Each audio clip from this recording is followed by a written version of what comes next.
Kieran has 21 metres of fencing. He wants to enclose a vegetable garden in a rectangular shape as shown. Part A.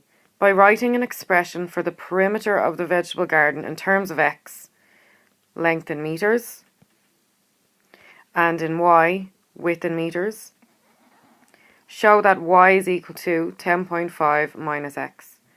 B. Part 1. Complete the table below to show the values of y and a, the area of the garden, for each given value of x. B. Part 2. Use the values of x and a from the table to plot a graph of a on the grid below.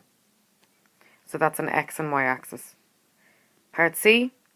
Use your graph to estimate the value of a and write the corresponding length and width. D. Part 1. Show that the area of the rectangle can be written as a equals 10.5x minus x squared. Part 2. Find dA dx, the derivative of a with respect to x.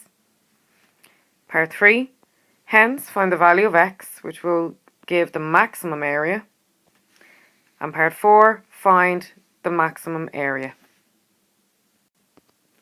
So this is the grid that the graph needs to be drawn on. The x-axis in metres, the y-axis metres squared, representing area. So part A, by writing an expression for the perimeter of the vegetable garden in terms of x and y, show that y is equal to 10.5 minus x. Okay, so if this is y, then this is also y. And if this is x, then this is also x. And the perimeter of a rectangle is found by adding up all the sides. So we have x plus y, and that's going to be equal to 21 because we're told he has 21 metres of fencing. So x plus y equals 21.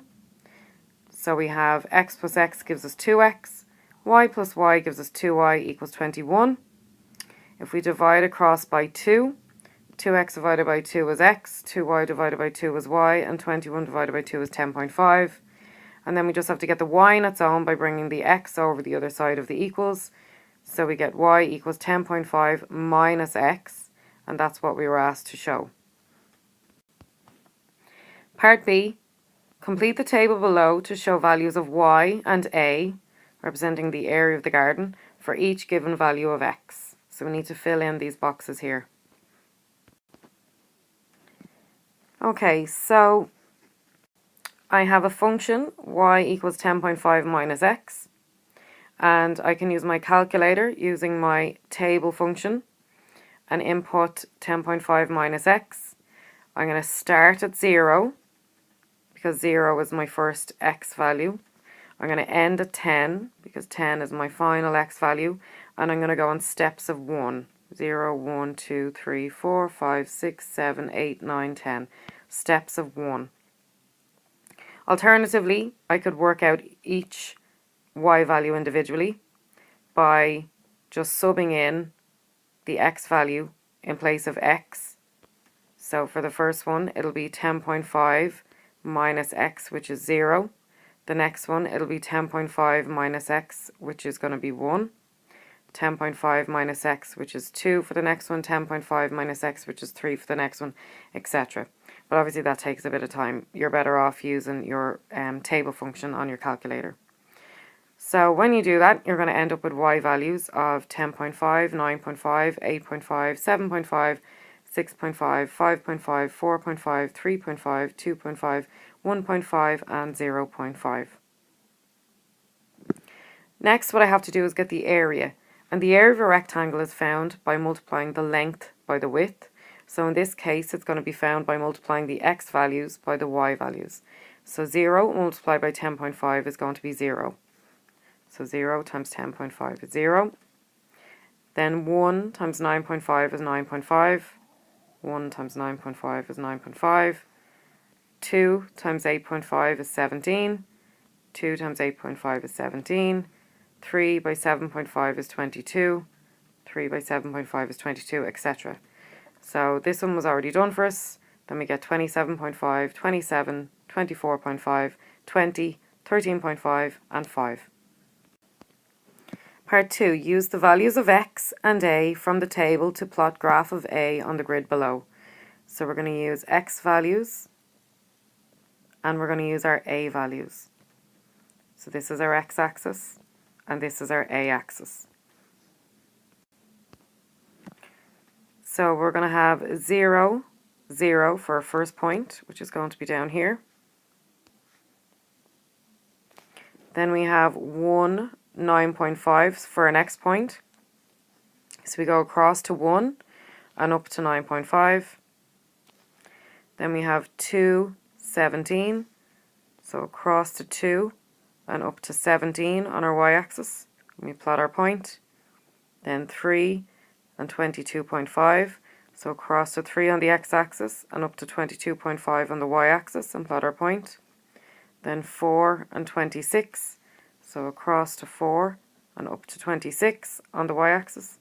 Then 5 and 27.5. Across to 5 and up to 27.5. Then 6 and 27. Across to 6 and up to 27.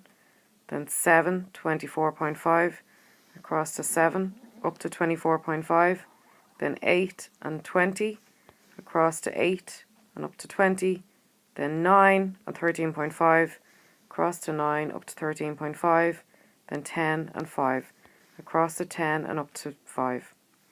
And then we join it together with a pencil, making sure that we have a curve along the top. So we don't want to have a pointed top. It needs to be a lovely curve. Part C says use your graph to estimate the maximum value of A and write the corresponding length and width. So what we want to do is find the maximum point on our graph, and we get our pencil and we draw a straight line across until we touch our graph, our maximum point of our graph, and then we drop a perpendicular down until we touch our x-axis. And because the question says use your graph, you literally have to draw on your graph, and the examiner wants to see that done. Okay, so we end up at about 27.5, somewhere between 27.5 and 28 for the area. And on our x-axis, we end up around between 5 and 5.5. So our maximum area is going to be between 27.5 and 28. Our length is going to be between 5 and 5.5, and our width is going to be between 5 and 5.5. D, part 1, show that the area of the rectangle can be written as A equals 10.5x minus x squared, and part 2, find dA dx, so the derivative of A with respect to x. Okay, so show that the area of the rectangle can be written as A equals 10.5x minus x squared. Well, the area of a rectangle is the length by the width. In this particular rectangle, our length and width are x and y. So it's going to be x multiplied by y. So we stick them together. Two things stuck together, maths means a multiply. Now, we already found that y is equal to 10.5 minus x. So I'm going to swap that y for 10.5 minus x, and I have to stick brackets around it because I'm multiplying. And then x by 10.5 is just going to be 10.5x, and x by minus x is minus x squared. So I have shown now that the area can be written as 10.5x minus x squared. So find dA dx, the derivative of A with respect to x. Well, A is 10.5x minus x squared, so I just have to differentiate this with respect to x. 10.5x, I'm just going to cancel out the x, which gives me 10.5, and then minus x squared, I bring down the 2 in front and reduce the power by 1. So I get minus 2x, because 2 minus 1 is 1, and x to the power 1 is just x. So the derivative of A is 10.5 minus 2x. Part 3, hence find the value of x which will give the maximum area. And part 4, find this maximum area. Okay, so to find the value of x which will give the maximum area, we need to let the derivative equal to 0 and solve. So this is our derivative. We need to let it equal 0, and we need to solve. So we've got 10.5 minus 2x equals 0. We're going to bring the 10.5 over the equal sign. It becomes minus 10.5. We're going to divide across by minus 2. So it's going to be minus 10.5 divided by minus 2, which will give us 5.25. So x is equal to 5.25. So this is the value of x, which will give the maximum area. X is equal to 5.25. Okay, now to find this maximum area, we're going to go back to our formula for area, which is going to be x multiplied by y, the length multiplied by the width. So we're going to swap the x for 5.25, because that's what we found x to be. We're going to swap the y for, first of all, 10.5 minus x, because that's what we found the y to be. And then we're going to swap that x for 5.25 as well, because we found x to be 5.25. Multiply these together to get 27.56. So the maximum area is 27.56, and that is actually what we found on our graph. So 27.56 would be the maximum point on our graph. So if we just have another quick look at our graph, we can see that that maximum point there